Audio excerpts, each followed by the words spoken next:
It's Friday, November 15th, 2013, and let's talk about what happened this week over at xdadevelopers.com.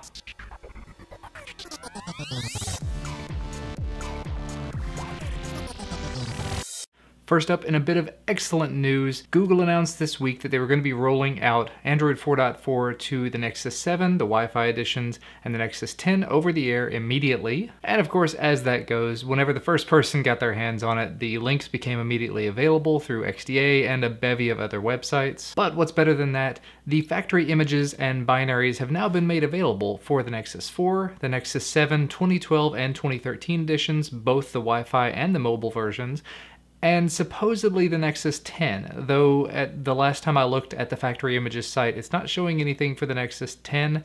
I don't believe I looked at the binary site, so I'm not sure if it's out there yet or not for it. But one way or another, they should be uploading it for the Nexus 10 within the next day or two, hopefully.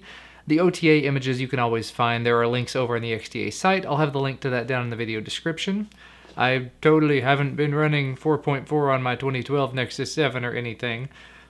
All honesty there, I ADB sideloaded it as soon as I saw the OTA link was available and hasn't made a huge difference for me. There's not a link in the developer options to turn on art. It did not come with the Google Experience Launcher. That's something that I will assume is going to get pushed out later, if at all. But yeah, I definitely totally sideloaded it because it's not a big deal to do. It looks a little better with the Google Experience Launcher on it, so that's definitely a plus. So if you have the Nexus 4, Nexus 7, Nexus 10, go ahead and take a look at this, see if you're interested in putting 4.4 on it. You're gonna put 4.4 on it. You bought the Nexus edition for a reason. Head on over to the portal post to get the links that you'll need. Now in the last video, we talked about a device getting Android 4.4 that was completely unexpected and out of left field, the Motorola Defy. Well, this week, another device that we just really didn't expect got a copy of Android 4.4, and that is the HTC Incredible S. This was done by XDA senior member Says So, and it is an unofficial CyanogenMod 11 port. It should still be considered very early. There are still a lot of things that are broken, things like the camera, GPS, button rotation, SD card mounting. Hopefully some of the things will get fixed over time, and it's entirely possible that not all of them will.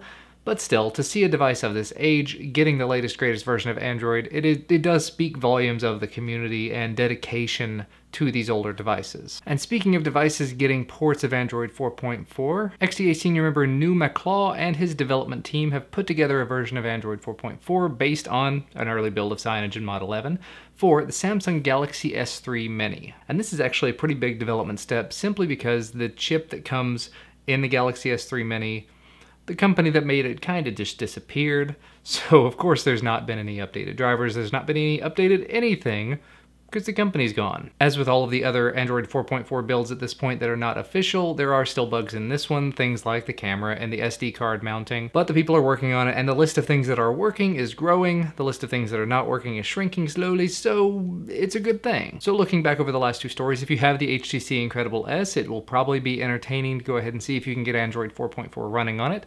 And if you have the Samsung Galaxy S3 Mini, you might want to take a look at this thread. It might give you a little bit more life out of your device as well. And in another piece of decently big news, we talked a little while back about the CyanogenMod installer and what it was going to do, what the goals of it and everything were. Well, as of this week, the CyanogenMod installer is now available. It's available in a two-part download, so you have one part that goes on your device and one part that goes on your desktop. You don't have to have your device rooted or anything to make this happen, and effectively what it does, you run the two components together hooked up through the USB cable, and it will unlock and root your device for you and put CyanogenMod on it for you. That's it. Now that said, it does not work for every single device on the market, obviously. There is a list though that it does work for, just listing some of those off. Basically, if it's a Nexus device, it's probably going to go ahead and work, as well as Galaxy S2, Galaxy S3, Galaxy S4, Galaxy Note, Note 2, HTC One, and all the variants of those devices. So yeah, Nexus and Galaxy stuff. And I would presume that this really just works by way of using ADB and Fastboot and Heimdall and things like that,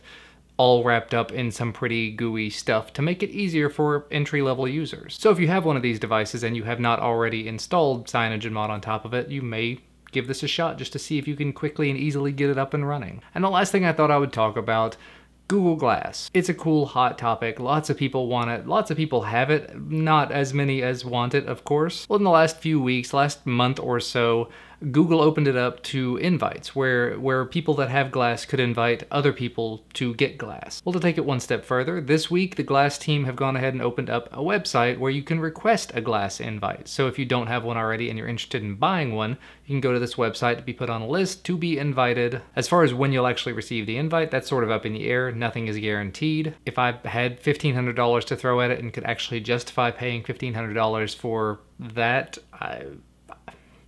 that's an awful lot of money still for me. But I'm sure there are some of you out there that are definitely interested in this and just have not gotten your hands on an invite yet. So head on over to their website for all the details. The link to that can be found in the portal post, which will be linked to down in the video description as usual. And to wrap things up, 3 other videos were posted to XDA Developer TV this week. The first one was another XDA Exposed Tuesday from TK, talking about per app layouts and different DPI settings you can control using Exposed. And then Adam did a hardware hacking video talking about how to make a custom one-button keyboard out of an Arduino, and TK did another Android app review showing you how to get your old SMS back out of Hangouts and everything like that using 8SMS. So for the links to all of those videos and all of the other stories that I talked about, of course, make sure to check out the video description down below. And if you're interested in seeing any more videos out of me, of course, you can find the links to my YouTube channels at the very bottom of the video description as usual. If you like this video, please do make sure to hit that like button down below the video. Lets us know that you care.